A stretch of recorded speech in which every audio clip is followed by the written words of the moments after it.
Tu penses pas que tout allait bien se passer? Mais na yebite yo na mona mboka mote ba artiste bazala ini na mona mboka mote depuis na banda carrière musicale même na France to mona mboka mote ba artiste ba ko ata musu moi 3 moko bo basali kitana ba yokana. Mais tout le monde a bangoté comme à niveau oyo et comme à mboka na biso. Biso koute za bien. Ah bon? Biso koute za vraiment bien. Oh, c'est pelande bo vivara. Oui, moi 3 mots basala click na bango, moi 2 mots basala click. Yo sala click nana. Nga ça click na mututé. Na ba par exemple. Oui. Mais là ba artiste on a sepela na bango bien. Bato na ba suso sepela na bango te, tu es conscient. Mais là ça il met na za mutu. Mutu no sa woza teke, mutu muso bo sana elo te mais sepela note. Ezalit. Et na woza peta mso na artiste mo bo ya sana nge elo te mais na sepela na na été. Par exemple. Sincèrement parlant, si aujourd'hui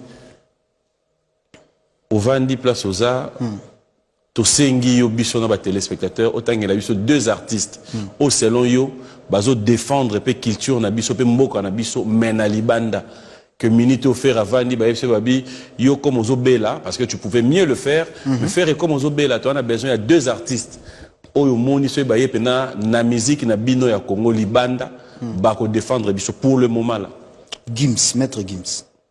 Tika bango kuna awa oh mais mon frère tika bango te non tika bango OK awa na bokisa question awa o penda badala awa o bazala awa na to tangelo ko mona nya no to tangelo vie kombo ya vie Félix Wazé quoi no to tangelo ko mona voilà un cas nana à Paris ou Luka mais ozo tunanga elo ozo tunanga nazo luka na répondre yote nazel do fona luka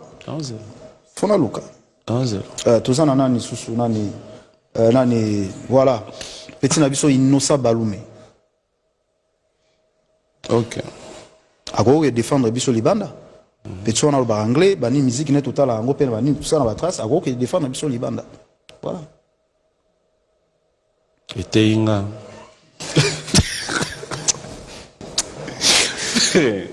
voilà, il y a un répondre bon intérieurement tu te dis quoi? Mais autour d'un artiste. Voilà. L'artiste c'est où que non c'est long pour peut-être le lopé comme dimanche au changer peu moi idée à travers émission yo en tout cas faire aligner sous problème na batouté. Il y a un problème peut-être artiste quelques artistes congolais. Jamais. Au calcul rappeur mon artiste congolais. Oh, mais bien, de tout ça au total a déjà TV. Si on a salé l'eau bien, total non, je sais l'eau bien c'est pas non. Tu n'as pas total à TV. L'eau est bien zébélé son lobby moko et ça la table son aponi. OK. Donc en général, naza reconnaître l'artiste le rôle ngai ba congolais à bisoa. Tout ça la musala kitoko. Tout ça est belé. Tout ça est belé. Télémano. Toujours na sous position na biso. Oh mais attends, tout ça faire. Vous avez un problème dans l'artiste congolais? Non. OK. Les lots va se payer la peine va comprendre que on a un problème. Nzemoni a fallu ebi. Ata mote. Album ni a fallu ebi. Ata mote. OK. Nzemoni héritier ebi.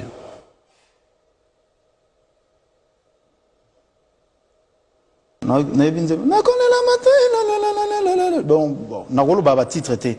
Mais Koyoka Nzembo héritier, oui. Na obi continuer te. Yo répondant ngaka. Suka no ka. OK.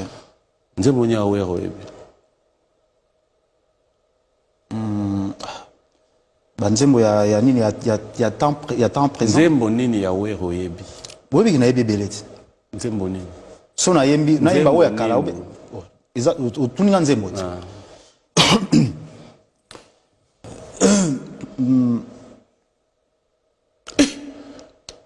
te pesa ngata nga si na besoin tamba na bandako botela ba ndima s'il vous plaît OK s'il vous plaît banzembo eza ebele aza quand même la sala banzembo ebele na lo banzembo oyo moko bana pendaka hivi je dis na pourquoi on a côté le pango bakangi on ben la porte na beti sonete bona na yo kolima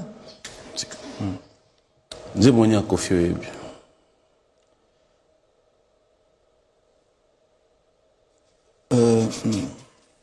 Pardon. Pardon, non. Nazoluka nzembo nango sepela nango ya kutwande koyemba, s'il vous plaît. Pesanga motante. On appelle les padres. Este pesanga temps. Tu appelles les padres. Nzembo ezebele. Respect na omoni na lobina katanga mukuse. Kukuko batanga na photo te pona sina changer. Nzembo ni abinada moyebi. Ya jibe. Ya nini? Yo memelanga miso ya kolula okanganga motema ya kolinga masusu. Nzembo ni ya Blaise Boulo. Ya Blaise Boulo. Bol Nzembo ni awaze ko yebi. Eve suka. Nzembo awaze kwa. Ponini makelele tatena, ponini makelele zatena mboka, ponini bato nyonso bavandi kimia, koko azosenga te. Baposa na ye nyonso esili bakananga, bakokana pe yo, kasi soki bakani yo, eyano na yo esala se bobote. Ah, ekoki kasi, tu comprends. Nzembo ni asele yebi. Nanyanga bénéfice na tango yo, soki ye mindi putu.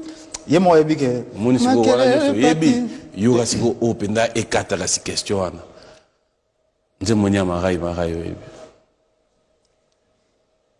o sikani ti na sekita na sekita o sal na fidèle téléspectateur sachez mais azo sala bon masika na